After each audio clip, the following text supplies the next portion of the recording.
করতে বলছে আমার নাম্বার থেকে। আমি জীবনে 15-16 হাজার টাকার পার্সেল ইয়া নেই, সেটা বলে তো যে তোর থেকে টাকা দে, সেটাও বলে না। জীবনে এই কাজ করবো না। কি ছিল পার্সেলে? জানি না কি ছিল ওখানে। 3700 টাকা নাকি? 3800 টাকা। বললো তো 3700। তাদের একটা কল দেন তো ইয়ারে, তবে এই যে পেজের। 100 টাকা ডেলিভারি চার্জ আছে। পার্সেলের দাম 3700 আর 100 টাকা ডেলিভারি।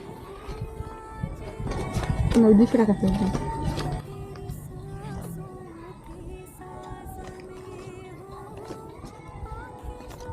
উল্টা পাল্টা টাকা।